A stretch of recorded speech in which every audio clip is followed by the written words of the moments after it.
로마서 12장 15절부터의 말씀입니다. 즐거워하는 자들로 함께 즐거워하고 우는 자들로 함께 울라. 서로 마음을 같이하며 높은 데 마음을 두지 말고 도리어 낮은 데 처하며 스스로 지혜 있는 채 말라. 아무에게도 악으로 악을 갚지 말고 모든 사람 앞에서 선한 일을 도모하라. 할 수 있거든 너희로서는 모든 사람으로 더불어 평화하라.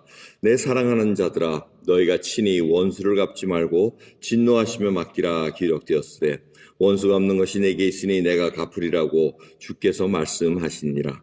내 원수가 줄이거든 먹이고 목마르거든 마시우라. 그리함으로 내가 숯불을 그 머리에 쌓아 놓으리라. 악에게 지지 말고 손으로 악을 이기라. 아멘.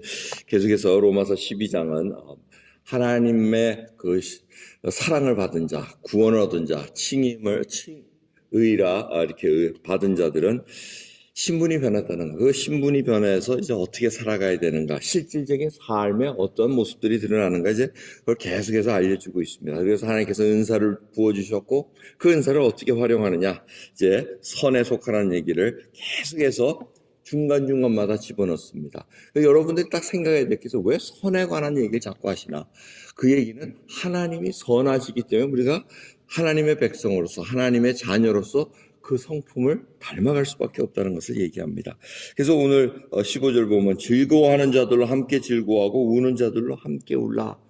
딱 들어보면 쉬울 것 같습니다. 근데 문제는 내가 즐겁지 않은데 지금 즐거워하라고 얘기를 할 때는 어떻습니까? 나 기분 나쁜데, 즐거워하는데 나 가기 싫어. 이런 게 아니고 그것조차도 내려놔야 된다는 것입니다. 지금 삶이 자기 중심으로 움직이는 것이 아니고 지금 타인 중심으로 하나님께서 그 타인에게 어떠한 마음을 지금 부어주시고 어떠한 역사를 하는가, 거기에 지금 관심이 있다는 것을 봐야 됩니다.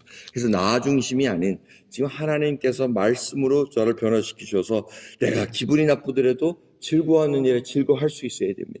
내가 기분이 좋아도 즐거워할지라도 슬픈 자가 있으면 슬퍼해 줄 수 알아야 된다는 거죠. 이것이 결국 남을 배려하는 그 마음으로 변화된다는 것입니다.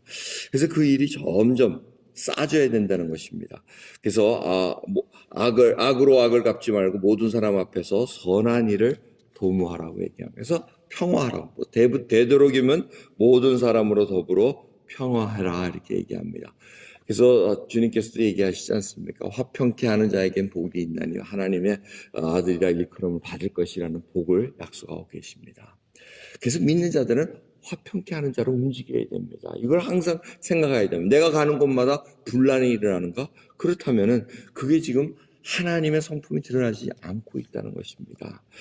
그걸 지금 계속해서 이 로마서 말씀을 통해서 우리에게 알려주고 있습니다. 그러면서 이 원수 화평케 하는 데 있어서 가장 걸림돌, 원수하고 이 사이 지내는 거 참 어렵습니다. 원수를 내 손으로 갚아야지만 하는 것이 바로 인간의 자연적 욕구입니다. 그건 부인할 수가 없습니다. 한 대 맞으면 한 대 되돌려주던가 더 돌려줘야 될 것이 바로 인간의 악한 습성이라는 것입니다.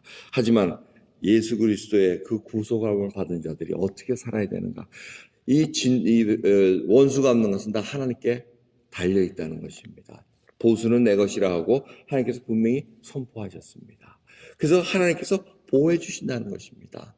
하나님께서 분명히 모든 것을 하나님의 때에 맞춰서 정의롭게, 공의롭게 해결해 주신다는 것입니다. 그래서 저희들이 해야 될 것은 그걸 하나님께 맡기고 그 자들에게 축복을 해주라는 얘기입니다. 저주하지 말고 축복해주고 우리에게 주신 방법 하나, 그 원수에게 줄이거든 먹이고 목마르거든 마시우라고 이렇게 얘기하십니다. 자, 이게 원수 갚는 방법의 허락하신 방법 딱 하나입니다.